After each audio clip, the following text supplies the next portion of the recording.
छिन ने एपिसोड 10 में बड़े एटीट्यूड के साथ अनाउंस किया था उन स्टोरी टेलर्स के सामने कि अब बनाना ऑरेंज एप्पल का प्रोजेक्ट बंद कर रही है वो।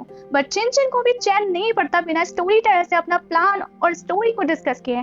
एंड आज वो नए ऐड हुए कैरेक्टर के बारे में उन स्टोरी टेलर्स को बताती है जिनसे आप लोग एपिसोड 10 में मिले थे, जो पे हांग का अटेंडेंट है और साथ ही चिन की ओरिजिनल स्टोरी का एक इम्पोर्टेंट कैरेक्टर भी है। इस न्यू कैरेक्टर को उन स्टोरी टेलर से इंट्रोड्यूस करते वक्त हमें उस न्यू कैरेक्टर की कुछ बैकग्राउंड इन्फॉर्मेशन पता लगती है कि ये कैरेक्टर जिसका नाम सू जिंग है, इसे बचपन में चू ने बचाया था, जिसका एहसान चुकाने के लिए वो चू का स्ट्रेटजी एडवाइजर बन जाता है और इसकी अपनी खुद की काउंसिल भी है। नॉट ओनली दैट, वो चू को पसंद भी करता है और चिन के ओरिजिनल स्क्रिप्ट के अकॉर्डिंग जब उसे पता लगता है कि चू हांचू को पसंद करती है तो वो चू की खुशी के लिए वो चू और हांचू को करीब लाने की कोशिश में लग जाता है। इस न्यू कैरेक्टर की एंट्री से चिन बहुत रिलैक्स फील कर रही थी कि अब उसे कुछ ज्यादा नहीं करना पड़ेगा क्योंकि मोस्ट ऑफ द काम तो ये न्यू कैरेक्टर ही कर लेगा। कैरेज एंड ऑल सब कुछ रेडी था वेमैंग माउंटेन की इस जर्नी के लिए। हांचू के हर एफर्ट से पहले ही सू जिंग आके वो काम कर देता है। हांचू और चिन के हर कम्युनिकेशन के जरिए को सू जिंग रोक रहा था। हांचू इरिटेट हो चुका था, बट इससे पहले वो कुछ रिएक्ट करता, सू जिंग चिन के सामने घुटनों पर बैठकर हांचू से माफी मांगने लगता है कि आप ऐसे गलत ना समझे मुझे, मैं तो बस उनकी सेवा करने में लगा हूँ, आपको इसमें अगर कुछ गलत लग रहा है तो मैं माफी चाहता हूँ। एंड चिन के सामने वो हांचू को बुरा ठहरा देता है कि वो उसे बुली कर रहा है और चिन लेक्चर देना शुरू कर देती है हांचू को कि वो ऐसे लोगों पर धौंस जमाना बंद करे। हांचू का गुस्सा जो बाहर आने के लिए तैयार है वो कंट्रोल कर रहा था उस गुस्से को बाहर आने से। चिन सू जिंग को तो अपने कैरेज में बुला लेती है, पर हांचू को चू के पास जाने के लिए कहती है कि जा तुम चू के पास जाके डिस्कस करो कि कैसे वहाँ डाकू से लड़ना है, और इंसिस्ट करती है कि एकदम डिटेल में प्लानिंग करना और जितना लंबा हो सके उतना लंबा डिस्कशन करना। हांचू की सिचुएशन को देख के सू जिंग की आंखें बता रही थी कि वो मन ही मन मुस्कुरा रहा है। And as per chin order वो चू के पास जाके ऑफिशियल मिशन के रिगार्डिंग डिस्कशन कर लेता है, जो चिन के ऑर्डर के हिसाब से लंबा डिस्कशन तो कहीं से भी नहीं था। सीन शिफ्ट होता है और हम चेनवान के मेंशन पहुंच जाते हैं, जो कुछ टॉनिक्स ले रही होती है और वही घिसी पिटी दुख से भरी बातें कर रही होती है। ऐसे दिन में भी सिर्फ मेरे जैसे वर्थलेस लोग ही होते हैं जो घर में रह के समय काट रहे होते हैं। कब मैं इस सिचुएशन से आजाद हो पाऊंगी? उसके अटेंडेंट उसके डिप्रेसिंग मूड को थोड़ा लाइट अप करने के लिए थर्ड प्रिंसेस चिन का कंपैरिजन देने लगता है। आप थर्ड प्रिंसेस चिन से तो बेटर ही हैं, वो तो क्राउन प्रिंसेस बनने के बाद भी मेंशन में ही पड़ी रहती हैं। इवन उनका ऑफिशियल काम भी पे हांग संभालता है। इससे पहले ये बात चेनवान के दिमाग में घुसती, सुमो वहाँ आ जाता है। सुमो को देखकर चेनवान की आंखों में खोई हुई चमक वापस आ जाती है और सुमो से चेनवान को पता चलता है कि चिन तो अब यहाँ है ही नहीं, वो तो वेमैंग माउंटेन की जर्नी पर मिशन कंप्लीट करने गई है और अटेंडेंट की बात गलत साबित हो जाती है। सुमो यहाँ चिन के ऑर्डर पर चेनवान की मदद करने आया था उसको एक्सरसाइज परफॉर्म करने में, बट चेनवान का मूड अब एक्सरसाइज एंड मैथड्स परफॉर्म करने से हट चुका था एंड वो जाके अपना फिर से नया विल पेपर लिखने लगती है।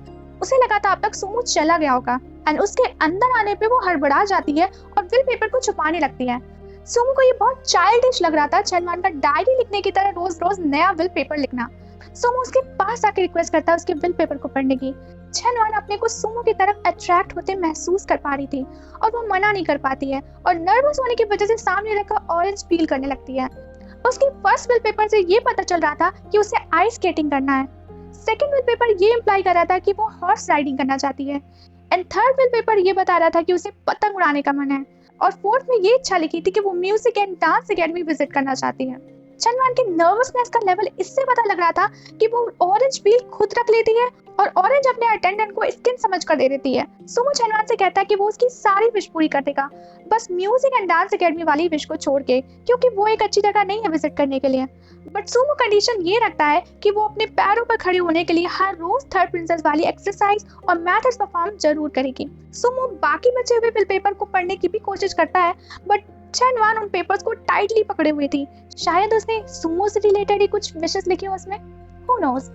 पर चेनवान सुमो की रिक्वेस्ट पे खुशी खुशी प्रैक्टिस करने के लिए तैयार हो जाती है। प्रैक्टिस के बाद जब अटेंडेंट सुमो की बात कर रहा होता है तो सुमो का नाम सुन के ही चेनवान के चेहरे पर स्माइल आ जाती है और उसका अटेंडेंट समझ जाता है कि उसकी मास्टर सुमो के प्यार में पड़ चुकी है और चेनवान को याद दिलाता है कि वो म्यूजिक एंड डांस एकेडमी का म्यूजिशियन है। बट चेनवान के लिए ये सब चीजें मायने नहीं रखती क्योंकि सुमो ने कभी चेनवान को नीचा नहीं दिखाया, तो चेनवान उसे कैसे नीचा समझ सकती है। इधर वेमैंग माउंटेन के लिए चिन का कार वहाँ आगे बढ़ रहा था। एंड ऑलवेज चूचू का अटेंडेंट नाराजगी दिखा रहा था कि हमें क्यों ये सब करना पड़ रहा है, जबकि ये रिस्पॉन्सिबिलिटी तो क्राउन प्रिंसेस की है। और सबसे बड़ा इशू उसे ये था कि अगर सेकंड प्रिंसेस चूचू के एफर्ट से वो जीत जाते हैं तो सारा क्रेडिट क्राउन प्रिंसेस के खाते में चला जाएगा, और बाई चांस वो इस मिशन में फेल हो जाते हैं तो उसका सारा दोष आपको दिया जाएगा, जो बिल्कुल अनफेयर है। पर चूचू यही कमेंट करती है कि हम इसमें कुछ कर भी नहीं सकते हैं, मैं माँ का ऑर्डर मना नहीं कर सकती। मीनवाइल कैरेज के अंदर चिंचिन तीन लोग एक कैरेज में होने से सफोकेशन और गर्मी से परेशान हो रही थी। हानशू और सूजिंग बस कॉन्टिन्यूअसली एक दूसरे को घूरे जा रहे थे। चिंचिन डिमांड करती है कि सफोकेशन का सॉल्यूशन यही है कि एक लोग इस कैरेज से उतर जाएं। हानशू की नजर सूजिंग की तरफ ही इशारा कर रही थी। पहले तो सूजिंग जाने का प्रिटेंड करता है, बट बाद में वो ऑफर करता है कि इस लंबी जर्नी से थर्ड प्रिंसेस थक गई होंगी, क्यों ना वो उनको मसाज दे के उनकी थकान में रिलीफ पहुंचाए। हानशू का पत्ता न कट हो जाए, इसलिए हानशू कह देता है कि उसे भी मसाज करना आता है, एंड सूजिंग को ऑर्डर करता है कि पहले वो हानशू का मसाज करे और वो उसकी मसाज की टेक्निक को सीख कर खुद चिंचिन को शोल्डर मसाज देगा। चिंचिन को हानशू का सूजिंग को इस तरह बुली करना सही नहीं लग रहा था, और इसी टॉपिक पर हानशू और चिंचिन की आर्ग्यूमेंट शुरू हो जाती है, जो वेमेंग माउंटेन पहुंच के ही खत्म होती है। वहां पहुंचकर बाईजी हानशू को याद दिलाता है कि हम यहाँ वेमेंग माउंटेन के फेमस डाकुओं के लीडर मैंगुओ को अपने कंट्रोल में लेके उसके फोर्सेस को यूज करके उसे अपने फायदे के लिए काम कराने के लिए आए हैं, जो हानशू पूरी तरह चिंचिन की वजह से भूल चुका था। चिंचिन वहां पहुंच के बिना टाइम वेस्ट किए अपने प्लान पे काम करना शुरू कर देती है और खुद से इनविटेशन लेटर लिख के सूजिंग और जीरो को भेज के हानशू और चूचू तक के लेटर पहुंचवा देती है, जिसमें ये मेंशन था कि हानशू चूचू से, और हानशू वाले लेटर में ये था कि चूचू हानशू से अकेले में मिलना चाहती है। दोनों ही लेटर पाके कंफ्यूज थे कि इसने मुझे अकेले में क्यों बुलाया मिलने के लिए। चिंचिन उनके मीटिंग प्लेस पर पहुंच जाती है अपने प्लान को सक्सेसफुल होता देखने। चिंचिन ने पूरा अरेंजमेंट किया हुआ था इस मीटिंग को रोमांटिक बनाने के लिए। हानशू उस प्लेस पे पहुंच जाता है और वहां रखे फूलों के बुके को उठाया ही होता है कि चूचू वहां पहुंच जाती है। अभी तक तो ये meeting love at first sight kind of meeting जैसी ही लग रही थी। चूचू हानशू के हाथों में उन फूलों को देखते हुए पूछती है कि मुझे क्यों बुलाया है यहाँ, and without losing any second हानशू उन फूलों को फेंक के तलवार उसके सामने कर देता है कि फाइट शुरू करते हैं। चिंचिन क्लूलेस थी कि ये क्या हो रहा है। हानशू चूचू से कहता है कि आपने ही लेटर में लिखा था मेरे हाथ में तलवार पकड़ा हुआ रूप आपको बहुत पसंद है। मुझे लगा कि शायद म्यूजिक एंड डांस एकेडमी में जो हमारी फाइट अधूरी रह गई थी उसे ही पूरा करने के लिए आज बुलाया है मुझे, एंड चांस भी अच्छा है हम यहाँ डाकुओं को काबू करने आए हैं, सो हमारी फाइट से प्रैक्टिस भी हो जाएगी। चिंचिन सामने का नजारा देख के पागल हो रही थी कि ये तो डेट होने वाली थी, फाइट बीच में कहां से आ गई। चूचू खुद भी इस मीटिंग को कुछ और ही समझ कर आई थी, उसने भी नहीं सोचा था कि उसे आगे फाइट करनी पड़ेगी। चिंचिन उनके बीच के फाइटिंग सीक्वेंस को देखकर भी खुद को पॉजिटिव रखने की कोशिश करी थी कि शायद तलवार लड़ाते लड़ाते इनकी आंखें भी लड़ जाए, एक दूसरे के लिए फीलिंग्स आ जाए। पर हानशू की तरफ से इसकी कोई भी उम्मीद नहीं लग रही थी। लव स्टोरी ड्रामा अब कुंफू ड्रामा में बदल चुका था। हानशू अब जरूरत से ज्यादा एग्रेसिव हो गया था। हानशू की तलवार जैसे ही चूचू को छूने वाली होती है, सूजिंग अनजाने में प्रिटेंड करके जीरो पर पैर रख के उसकी चीख निकलवा देता है, जो उसने जानबूझकर किया था। इस चीख से हानशू अलर्ट हो जाता है और चिंचिन को ना चाहते हुए भी सामने आना ही पड़ता है। वो बहाना बनाती है कि मैं तो बस यहाँ से गुजर रही थी और मैं यहाँ बाई चांस बाई एक्सीडेंट बिल्कुल भी जानबूझकर नहीं आई हूँ, और मैंने तुम दोनों की बैटल होते देखी तो चुपचाप छुप कर देखने लगी जिससे तुम लोग को डिस्टर्ब ना हो, और दोनों को कॉम्प्लीमेंट करती है कि तुम दोनों की स्ट्रेंथ, स्किल और मार्शल आर्ट एकदम बराबर लेवल पर है। सच में तुम दोनों परफेक्ट हेवन के भेजे हुए मैच हो। हानशू क्लियर करता कि मैं हर चीज में सेकंड प्रिंसेस चूचू से बेटर हूँ। चूचू डिसअपॉइंट होते हुए कहती है कि मुझे यहाँ अपनी स्ट्रेंथ और स्किल को शो ऑफ करने के लिए बुलाया था, और वहां से चली जाती है। चिंचिन के प्लान के फ्लॉप होने का मेन रीजन हानशू था, सो वो हानशू पर ही अपनी गुस्सा निकाल देती है। हानशू को उसके गुस्से में गुस्सा नहीं बल्कि जलन दिख रही थी। हानशू सोच रहा था कि चिंचिन मुझे और चूचू को साथ देख के जल गई है, इसलिए बेमतलब की बातों पर गुस्सा कर रही है। इस प्लान के फुस होने के बाद वो सूजिंग से हेल्प मांगती है कि वो इस प्लान में उसकी हेल्प करे, जिससे हानशू और चूचू थोड़ा क्वालिटी समय बिताएं और एक दूसरे पर ट्रस्ट करने लगे। थर्ड प्रिंसेस का ऑर्डर मिलते ही सूजिंग कॉन्फिडेंस से क्लेम करता है कि चिंता मत करिए, मुझे समझ आ गया कि मुझे क्या करना है। चिंचिन भी सरप्राइज थी उसके इस कॉन्फिडेंस को देख के। दूसरे दिन जब चूचू अपने आर्मी के साथ उन डाकुओं के डेरे का पता लगा रही थी, तभी उनका एक सिपाही आके खबर देता है कि यंग मास्टर हानशू अपनी आर्मी लीड करते वक्त उन पे उन डाकुओं ने हमला कर दिया है। चूचू अपने अटेंडेंट को ऑर्डर देती है कि वो आर्मी ले जाके वहाँ हेल्प पहुंचाए। तब तक वो सिचुएशन का जायजा लेती है। चूचू अकेले ही इन्वेस्टिगेट करने में लग जाती है और जाल में फंसकर एक गहरे गड्ढे में गिर जाती है। इधर उसका अटेंडेंट जब हांचू तक पहुंचता है तो पता चलता है कि ये सब बस एक जाल था उनको भटकाने के लिए। हांचू छिनछिन की बहन पर खतरा कैसे आने दे सकता है और खुद ही निकल जाता है चूचू को ढूंढने। मीनवाइल चूचू के गड्ढे में गिरने की वजह से उसके पैर में चोट लग गई थी और उसके गड्ढे से बाहर निकलने की हर कोशिश में वो फेल हो रही थी। हांचू किसी तरह वहां तक पहुंच जाता है और गड्ढे में कूदकर चूचू को अपनी बैग पर बिठाकर ऊपर तक लाने में कामयाब हो जाता है। इधर सू जिंग जीरो से कहता है कि यहाँ किचन में मैंने खाने का स्टॉक देखा है, सो मैं कुछ गरम बनाना चाह रहा था थर्ड प्रिंसेस के लिए, पर मुझे कुछ बनाना नहीं आता, क्या तुम उनके लिए दलिया बना सकते हो? और जीरो मान जाता है। हांचू और चूचू अपने कैंप से दूर थे, रात भी होने लगी थी, सो वो वहीं पास के एक झोपड़ी में रुक जाते हैं। हांचू खाने के लिए जंगली फ्रूट्स तोड़ के ले आता है। चूचू उसे बताती है कि बचपन में शिकार से आते वक्त वो ये जंगली फ्रूट्स छिनछिन के लिए ले जाया करती थी, जो उसे बहुत पसंद थे, और आगे कहती है कि पता नहीं अब उसे पसंद होंगे या नहीं, क्योंकि उसकी पसंद बदलती रहती है, एक जगह नहीं टिकती। इसे सुनने के बाद भी हांचू कुछ वाइल्ड फ्रूट्स छिनछिन के लिए रख लेता है।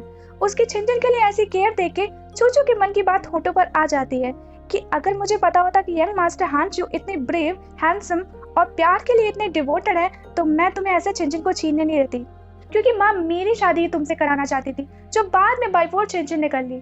चूचू हांचू से कन्फेस करती है कि अगर उसे दोबारा चांस मिले तो वो चुनेगी कि वो हो जो उस दिन रोड पर तुमसे टकराए और तुमसे जबरदस्ती शादी कर ले।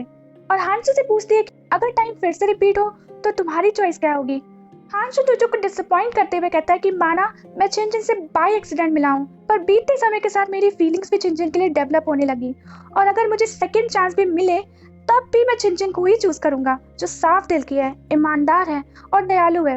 चूचू कहते कि मुझे लगा ही था कि तुम ऐसा ही रिप्लाई दोगे, सब जानते हैं कि तुम छिनछिन को बहुत प्यार करते हो, सिर्फ छिनछिन ही है जिसे एहसास नहीं है। हांचू कहता है कि छिनछिन मुझे भी कहीं ना कहीं पसंद करती है। चूचू के दिमाग में यही चल रहा था कि छिनछिन कुछ ना करके भी सब कुछ पा लेती है और मैं अपना बेस्ट ट्राई करके भी खाली हाथ रह जाती हूँ। क्या यही मेरी किस्मत है? हांचू के दिमाग में चूचू की कई बात चल रही थी कि सब जानते हैं तुम्हारे छिनछिन के लिए प्यार को, बस खुद छिनछिन नहीं जानती। सुबह हो चुकी थी, छिनछिन के डार्क सर्कल बता रहे थे कि वो रात भर सोई नहीं है। वो सू जिंग से पूछ रही होती कि ये कैसे कहते हैं हांचू और चूचू की जिसमें इतना टाइम लग रहा है, कहाँ भेजा है तुमने उन्हें? और सू जिंग पूरा अपना गड्ढा वाला प्लान छिनछिन को बता देता है। छिनछिन के लिए कोई पॉजिटिव प्लान नहीं था, बल्कि मुसीबत का बुलावा है। उसे लग रहा था कि हांचू और चूचू अकेले हैं, कहीं उन डाकुओं के हाथ में आ गए तो। जीरो सुबह सुबह नाश्ते में सू जिंग की रिक्वेस्ट पे गरम गरम दलिया बनाकर लाता है छिनछिन के लिए। छिनछिन की इसे देख के डर से हालत खराब हो जाती है, क्योंकि उन्होंने अपने कैंप को उन डाकुओं की नजर से छुपाने के लिए हर अरेंजमेंट की थी, बट अब इस नाश्ते के लिए जलाई गई आग का धुआं काफी है उन डाकुओं को उनकी मौजूदगी का इशारा देने के लिए। छिनछिन ऑर्डर देती है कि जल्दी सबसे कहो कि जगह चेंज करे, हांचू और चूचू के बिना वो किसी भी अटैक को हैंडल नहीं कर पाएगी। पर टू हर फियर मैसेंजर आके इन्फॉर्म करता है कि वो डाकू यहाँ अटैक के लिए पहुंच गए हैं। छिनछिन यहाँ से वहां भाग रही होती है बचने के लिए। वो डाकू मंडली उनका सरदार मैंगो ये बैनर लिए होते हैं जिस पर लिखा हुआ था कि वो छिनछिन को पकड़ के अपने सरदार की वाइफ बनाएंगे, और वो ये बैनर लहराते हुए सीधे उनकी कैंप की तरफ कदम बढ़ा रहे होते हैं। छिनछिन इधर से उधर छुप रही होती है उन लोगों से बचने के लिए, बट उस सू जिंग का छिनछिन को बुलाना उन डाकू की नजर को छिनछिन तक पहुंचा देता है। सच में समझ नहीं आता ये सू जिंग किसकी साइड है। छिनछिन को वो डाकू मंडली पकड़ने से पहले हांचू घोड़े पर सवार सामने आ जाता है। उसे देख के छिनछिन खुश हो जाती है, बट हांचू के घोड़े पे पास बैठी चूचू को साथ देकर वो थोड़ा सा कहीं ना कहीं बुरा भी मानती है। हांचू हेरोइक एंट्री लेता है और छिनछिन को वहां से बचा के सबके छक्के छुड़ा देता है। चूचू को डाकू के लीडर मैंगो से लड़ते देख छिनछिन इंसिस्ट करती है हांचू से कि वो जाके चूचू की हेल्प करे। इसी बीच उन डाकुओं की तलवार हांचू की तरफ आते देख वो अपना बैक उस तलवार की तरफ करने लगती है, बट सही समय पर हांचू सिचुएशन समझकर खुद को बीच में लाके चोट खा जाता है। हांचू छिनछिन को वहां से दूर भेज के चूचू की हेल्प करता है और उनके लीडर मैंगो को पकड़ने में सक्सेसफुल हो जाता है। अब छिनछिन से as a crown princess order मांगा जाता है कि इस पकड़े हुए लीडर मैंगो का करना क्या है। छिनछिन के ओरिजिनल स्क्रिप्ट के अकॉर्डिंग ये लीडर मैंगो हांचू का फ्यूचर में बहुत बड़ा हेल्पर बनेगा। सो छिनछिन हांचू पर यह फैसला छोड़ती है कि उसे क्या करना है। हांचू और बाईजी का प्लान तो यही था कि इस मैंगो को अपने अंडर में ले लें और उनकी फोर्स को अपने फायदे में यूज करे। सो वो इस डाकुओं के लीडर मैंगो को जिंदा रखने के लिए कहता है, पर जब उसे पता लगता है कि ये मैंगो छिनछिन को पकड़ के उससे शादी करना चाहता है, तुरंत डिसीजन बदल लेता है, उसे मौत की सजा का ऐलान कर देता है। छिनछिन हाथ से निकलती सिचुएशन को हैंडल करने के लिए सजेस्ट करती है कि हमें इस लीडर मैंगो को अपने अंडर में रखना चाहिए। इसी से हम इनके सारे डाकू मंडली को कंट्रोल कर सकते हैं और उन्हें लोगों को परेशान करने से रोक सकते हैं, क्योंकि अगर इनका लीडर मर गया तो वो सब आपे से बाहर हो जाएंगे और इससे भी बड़ी क्रिटिकल सिचुएशन क्रिएट करेंगे। सो सिचुएशन के हिसाब से यही डिसीजन सबसे परफेक्ट है कि मैंगुओ को छोड़ दिया जाए। उसके डिसीजन को मान के इस मैंगुओ को आजाद कर दिया जाता है। चिनचिन भरोसा दिलाती है कि देखना, वो खुद ही यहाँ आके अपने आप को सरेंडर कर देगा। इन सब के बाद हानचो चिनचिन को कन्फ्रंट करता है कि मैंने क्लियरली देखा था कि तुम मेरे लिए अटैक खुद पर लेने वाली थी और फिर से कभी ऐसा मत करना। चिनचिन शर्माते हुए जवाब दे रही होती कि कोई बात नहीं। इन दोनों के लवी डवी मूवमेंट को डिस्टर्ब करते हुए चोचो पूछती है कि हमारे यहाँ ना होने के बाद किसने आग जलाई थी यहाँ, जिसकी वजह से उन डाकुओं को भनक लग गई हमारे यहाँ होने की। और इस आग के पीछे के मेन कल्प्रिट सूचिन को मंगवाया जाता है। एंड एपिसोड खत्म हो जाता है। एक्सप्लेनेशन पसंद आया हो तो सारे रिचुअल्स पूरे कर दीजिएगा, जैसे लाइक, शेयर, कमेंट और सब्सक्राइब। सो अभी के लिए बाय बाय।